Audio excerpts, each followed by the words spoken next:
If your feet feel numb, tingly, burning, or just disconnected when you walk, the wrong shoes can quietly make your neuropathy worse. And I'm not just talking about comfort. I'm talking about instability, wobbling, loss of confidence, and even fall risk. Because many women with neuropathy are choosing shoes based on softness when they really need to choose them based on stability and control. Now, when your feet lose sensation, your body relies more on your shoes to help keep you steady, and the wrong shoe can make every step feel less secure. So in this video, I'm going to be walking you through the biggest shoe mistakes that I see with neuropathy, what to look for instead, and the shoes I'd personally recommend if stability matters to you. I'm Mary Shoe with the Trusty Shoe Guides, and I've spent 40 years in the shoe industry, and I help women over 50 find shoes that keep them walking comfortably, confidently, and safely. Let's get started. Now, before we get into the mistakes, let's quickly talk about why neuropathy changes the way you walk. When the nerves in your feet become damaged from aging or poor circulation, diabetes, or other health issues, your brain gets less feedback from the ground, and that makes balance harder. And that's why shoe choice becomes so important. You're no longer just buying shoes for comfort, you're buying them for stability, protection, and confidence when you walk. Now, I'm not a doctor, and neuropathy can have serious medical conditions, so always check with your health care provider if your symptoms are worsening. Okay, one of the biggest mistakes with neuropathy is choosing shoes that are too soft and too high off the ground. Now, a lot of women think it feels soft, it must really be helping. And I completely understand this. Soft shoes can feel wonderful standing still, but walking in them is a totally different story. When the foam compresses too much, your foot sinks into the shoe, and now your ankle has to work harder to stabilize you. And with neuropathy, your body already has less awareness of where your foot is landing. And that combination can make you feel wobbly, disconnected from the ground, and slower recovering your balance. Now, a lot of these extra soft shoes also sit very high off the ground, and that thick sole raises your center of gravity, which can increase instability on sidewalks, curbs, stairs, and uneven surfaces. Now, I'm not going to say cushioning is bad. You actually need cushioning. But there's a big difference between supportive cushioning and marshmallow cushioning, because soft feels good for a minute, but instability feels bad all day. The second mistake is wearing shoes that are too flexible. Now, a lot of women bend a shoe in half and think, oh good, it's comfortable. But with neuropathy, too much flexibility can actually reduce stability. Now, take a look at this. It shouldn't twist very easily either. That means your foot has to do a lot more of the stabilizing work. And with neuropathy, your foot is already at a disadvantage. You want a shoe doing more of the work, not your foot and ankle doing the work. Some flexibility in the front is normal. Now take a look at this. This is a proper bend. It should bend here. The middle of the shoe and the arch area should not bend or twist like a towel. A stable shoe should resist excessive twisting. Take a look at that.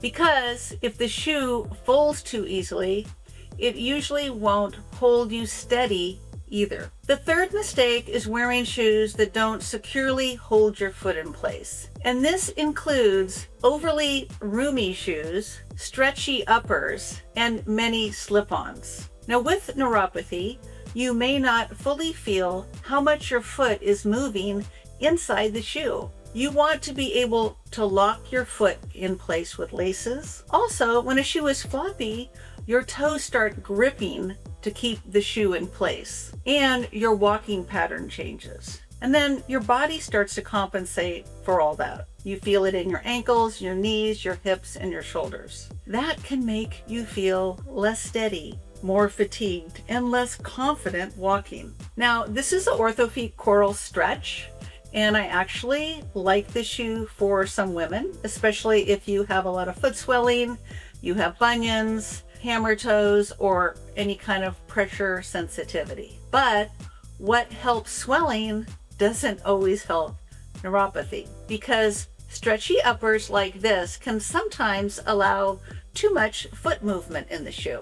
Take a look at this. See how much that bends and stretches?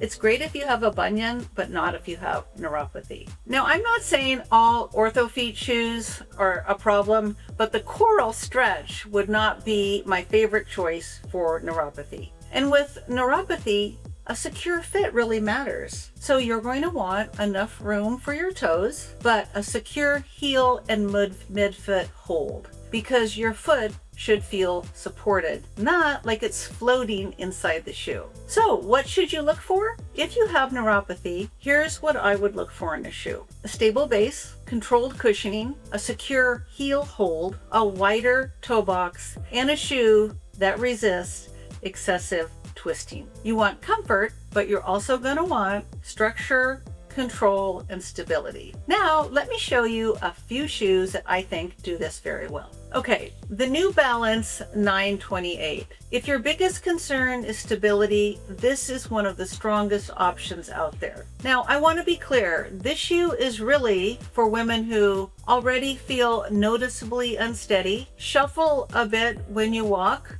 feel nervous on uneven ground, and are generally worried about falling. This shoe feels very grounded and secure. Now, it has a wide, stable base. It has really strong side-to-side support and a very structured platform. Now, notice how difficult this one is to twist. That firmness is going to help keep you feeling more steady and controlled when you walk. Now, this is not a soft, trendy athletic shoe, although I still think it's cute. It's heavier and more structured, but that's exactly why many women feel safer in it. And for women who prioritize safety, stability, and feeling more secure when walking, that trade-off may be worth it, because sometimes the goal isn't softness in fashion. Sometimes the goal is simply feeling upright and in control. Okay, number 2, the Brooks Adrenaline. Now, if your neuropathy is more mild to moderate and you want a shoe that balances comfort,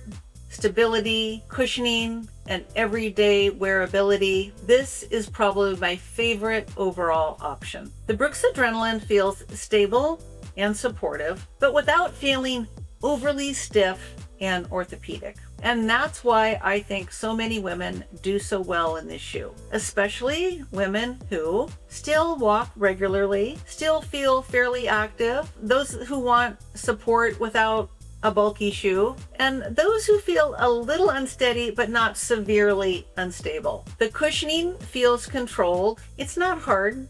It's definitely not marshmallowy. Your foot feels supported without sinking deeply into the foam. And with neuropathy, that balance matters. Now, I also really like the guide rail support system in this shoe.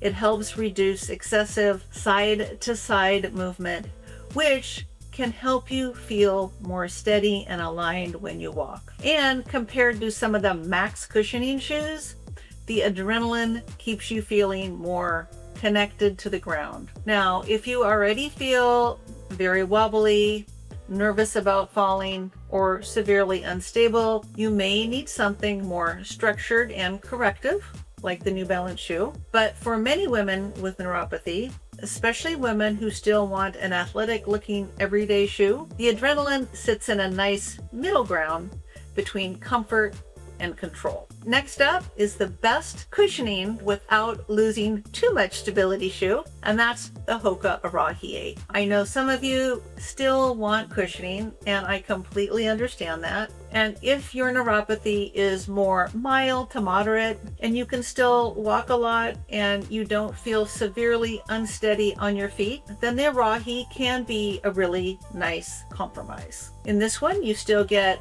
cushioning, shock absorption, and that smooth rolling Hoka feel that they're known for with the toe rock. But compared to softer Hoka models like the Bondi that I showed earlier, the Arahi is going to feel much more controlled and supportive. And that matters with neuropathy. Your foot doesn't sink into the foam as much, so you feel more stable and connected to the ground. If you already feel very wobbly and nervous about walking and worried about falling, you may do better in a lower, firmer shoe like one of these. But for women who still like athletic shoes and want cushioning without feeling completely disconnected from the ground, the Arahi can be a very good option, because the goal isn't just softness, the goal is comfort with control. Okay, here are my final thoughts. If you have neuropathy, the goal is not finding the softest shoe. It's finding the shoe that helps you feel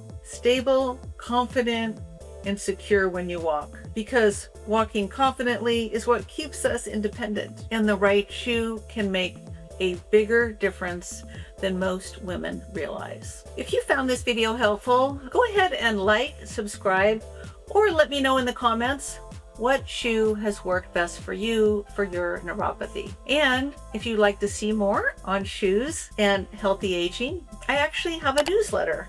It's filled with comfort hacks, style advice, and tips for healthy aging. The link is in the description below, and I would absolutely love to see you there. Take care, friends, and I'll see you next week.